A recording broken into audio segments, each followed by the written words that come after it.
fast, sitting here praying that this night's gonna last.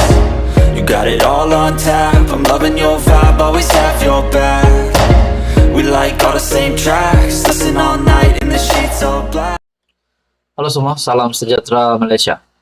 Selamat datang ke channel Fels Lifestyle. Tuan-tuan dan puan yang amat dihormati, sebelum ini kita mendengar berkaitan dengan isu ataupun satu gerakan untuk menjatuhkan kerajaan, tidak lain dan tidak bukan, yaitu langkah Dubai. Nah, banyak saja komen-komen ataupun pandangan-pandangan daripada pemimpin politik di Malaysia. Saudara-saudara, akhirnya Tun Dr. Mahathir Mohamad dalam satu kenyataan yang berkata Datuk Seri Anwar Ibrahim, pakar dalam kerajaan pintu belakang. Nah, apakah makna kenyataan daripada Tun Dr. Mahathir itu? Kita juga mengetahui hari ini yang menjadi Perdana Menteri adalah Datuk Seri Anwar Ibrahim. Begitu juga Tun Dr. Mahathir bukan pun ahli parlimen hari ini. Nah, persoalannya, adakah kenyataan Tun Dr. Mahathir itu untuk menghentam Perdana Menteri? Seperti yang kita tahu, Dr. Mahathir dan Datuk Seri Anwar Ibrahim tidak mempunyai hubungan yang bagus. Tapi kita lihat apa yang dinyatakan Datuk Seri Anwar Ibrahim. Selepas saja Tun Dr. Mahathir membuat kenyataan bahwa Datuk Seri Anwar Ibrahim pakar kerajaan pintu belakang. Dalam satu artikel dari Malaysia Kini, Anwar, Perdana Menteri, enggan layan Dr. Mahathir, cuma pesan jaga kesihatan.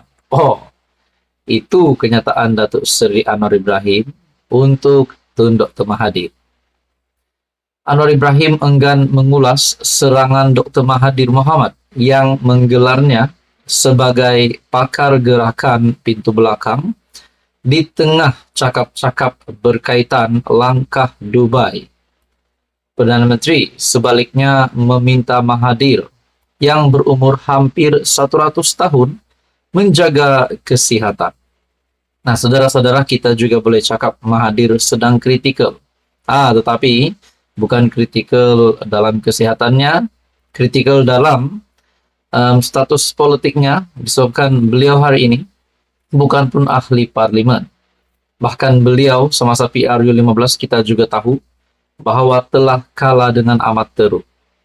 Dengan melepaskan GTA dan Pejuang, akhirnya Mahathir hari ini tidak mempunyai parti, tetapi dilihat bersama-sama dengan kawan-kawan di dalam Perikatan Nasional. Tapi saya juga seperti Perdana Menteri juga memohon Dr. Mahathir untuk menjaga kesihatan. Saya amat respect Tun Mahathir sebab beliau adalah bekas Perdana Menteri dan banyak jasa dan sumbangan yang telah dilakukan oleh bekas Perdana Menteri itu. Dalam artikel ini, saya minta Tun Mahathir jaga kesihatan, katanya sambil senyum, selepas menyempurnakan wacana strategi anjuran Kementerian Pendidikan Tinggi di Pusat Dagangan Dunia WTC Kuala Lumpur. Namun, tidak pasti pesanan tersebut sama ada sindiran atau sebaliknya. Anwar cuma menjawab ringkas kepada soalan pemberita sebelum bergegas untuk beredar daripada tempat itu. Mahathir hari ini di X mengukit tindakan Anwar yang cuba menggulingkan kerajaan pada 16 September 2008 serta langkah Kajang pada 2013-2014 untuk menukar Menteri Besar Selangor. Ada juga langkah yang bersandar kepada I have the numbers dan juga langkah strong, formidable, and convincing majority. Semuanya adalah langkah untuk mengambil alih kerajaan secara pintu belakang, kata Mahathir. Akhirnya Datuk Seri Anwar Ibrahim membuat kenyataan, enggan melayan Dr. M dan cuma pesan jaga kesihatan. Nah, tuan-tuan dan puan, apa komen Anda? Sekian saja, teruskan bersama di dalam channel ini. Untuk info yang seterusnya, mohon bantu channel ini dengan menekan butang like, share, dan juga subscribe. Halo semua, salam sejahtera Malaysia. Selamat datang ke channel Fels Lifestyle. Ini satu kejutan besar di dalam politik Malaysia. Sebelum ini kita mendengar nama-nama besar di Malaysia, nama-nama besar ahli ataupun pemimpin tertinggi di Malaysia. Contohnya Tan Sri Muhyiddin Yassin, Tun Dr. Mahathir. Kita mendengar juga Najib Razak yang memang sudah berada di penjara hari ini. Kita juga mendengar Tun Dr. Mahathir dan Muhyiddin Yassin. Bahkan baru-baru ini bekas Perdana Menteri Ismail Sabri Yaakob yang dikaitkan dengan siasatan salah guna dana ratusan juta dua kerajaan yang lalu, di mana tempo tersebut pada 2020 sehingga 2022 yang melibatkan dua bekas Perdana Menteri, Tan Sri Muhyiddin Yassin dan Ismail Sabri Yaakob. Dan semua ini berisiko untuk dipenjara. Namun saudara-saudara, yang terkini, yang pasti mengejutkan ramai, satu lagi nama pemimpin yang saya boleh katakan pemimpin yang terkemuka di Malaysia, yang disebut-sebut akan dikenakan tindakan penjara, di mana beliau baru saja dipecat daripada UMNO, di mana nama Isham Jalil dikatakan akan berhadapan tindakan penjara. Artikel dari Malaysia Kini menyatakan peguam negara kemuka permohonan untuk penjara denda Isham. Isham Jalil kini berdepan tindakan penjara atau denda selepas peguam negara mengemukakan permohonan sepihak ex parte ke atas bekas Ketua Penerangan UMNO atas kesalahan menghina mahkamah. Nah, tuan-tuan dan puan, kalau benar Isham Jalil bakal dikenakan tindakan penjara, berapa tahunkah? Nah, persoalannya berapa tahun Isham Jalil akan dipenjara kalau benar beliau memang akan disabitkan bersalah.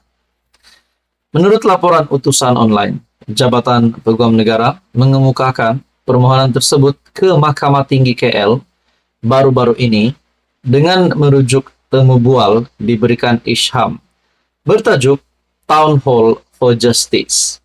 Keadilan sebenarnya untuk siapa?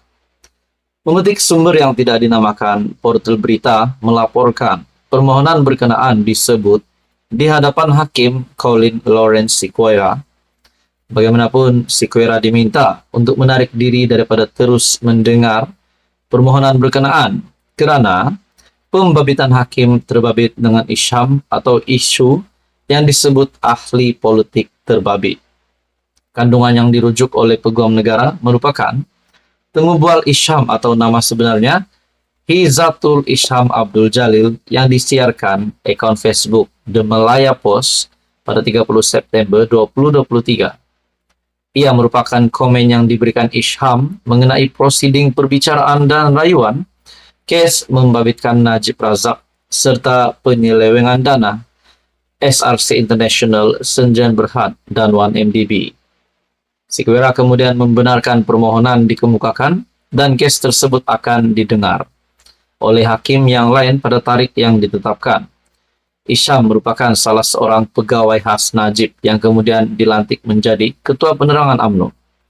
Bagaimanapun kelantangannya mengkritik Presiden UMNO serta beberapa pemimpin lain dalam parti menyaksikan dia dipecat. Menurut laporan, afidavit yang dikemukakan ke mahkamah merujuk kepada kenyataan Isham yang mempertikaikan proses perbicaraan dan rayuan Najib. Antara lain, dia sama ada secara tersurat atau tersirat mencadangkan Sequeira tidak bertindak adil apabila enggan menarik diri daripada mendengar kes bekas PM berkenaan. Kenyataan di Wat Hisham, kata afidavit berkenaan, mengandungi risiko nyata yang boleh menggugat keyakinan orang awam terhadap badan kehakiman dan boleh dianggap sebagai gangguan ke atas pentadbiran keadilan. Turut dimohon ialah perintah-perintah lain yang difikirkan wajar oleh mahkamah dan kos yang akan ditafsirkan kemudian lapor portal tersebut. Apa komen Anda? Teruskan bersama di dalam channel ini untuk info yang seterusnya.